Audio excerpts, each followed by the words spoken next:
बांग्लादेश की राजनीति में तनाव बढ़ गया है। ढाका में कई दिनों तक चली हिंसा और विरोध प्रदर्शनों के बाद हालात तो शांत दिख रहे हैं, लेकिन आरोप प्रत्यारोप तेज हो गए। पूर्व प्रधानमंत्री शेख हसीना ने बांग्लादेश की अंतरिम सरकार और उसके नेता मोहम्मद यूनुस पर कड़ा हमला बोला।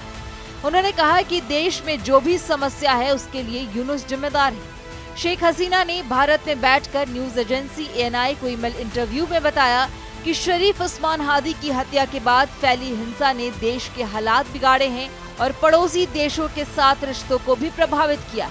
उन्होंने कहा कि जो अराजकता उनकी सरकार को गिराने में लगी थी, वही कानूनहीनता अब यूनुस सरकार में और भी ज्यादा हो गई। इस स्थिति से देश की सुरक्षा और राजनीतिक स्थिरता खतरे में है। यह बयान बांग्लादेश में जारी राजनीतिक संघर्ष और बढ़ते तनाव को और बढ़ा सकता है। यह फैसला न्याय नहीं बल्कि राजनीतिक दुश्मनी है। बांग्लादेश के पूर्व प्रधानमंत्री शेख हसीना ने ICT यानी कि इंटरनेशनल क्राइम ट्रिब्यूनल के फैसले को राजनीतिक दुश्मन करार दिया है। उन्होंने कहा कि इस फैसले का न्याय से कोई संबंध नहीं है। उन्होंने आरोप लगाया कि ट्रिब्यूनल का इस्तेमाल अवामी लीग पार्टी के खिलाफ बदले की भावना से किया गया। इसके बावजूद शेख हसीना ने कहा कि बांग्लादेश की संस्थाओं पर उनका विश्वास अभी भी कायम है। उनका मानना है कि जब देश में वैध सरकार वापस आएगी और न्यायपालिका अपनी स्वतंत्रता हासिल करेगी, तब सच्चा न्याय होगा।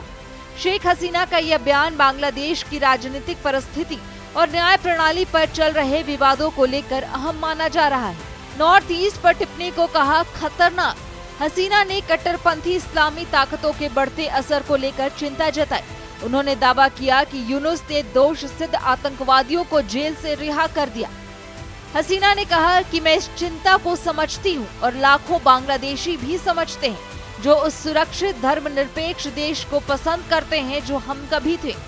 उन्होंने मोहम्मद यूनुस पर चरमपंथियों को कैबिनेट में रखने का आरोप लगाया और कहा कि यूनुस राजनेता नहीं है और उन्हें एक देश को चलाने का कोई अनुभव नहीं है। भारत के नॉर्थ ईस्ट को अलग करने और चिकन नेक वाली टिप्पणी पर हसीना ने कहा कि ऐसे बयान खतरनाक और गैर जिम्मेदाराना है जो उन चरमपंथी को दिखाते हैं जिन्होंने यूनुस के तहत प्रभाव हासिल किया। ऐसी ही खबरों के लिए देखते रहिए रिपब्लिक भारत का डिजिटल प्लेटफॉर्म।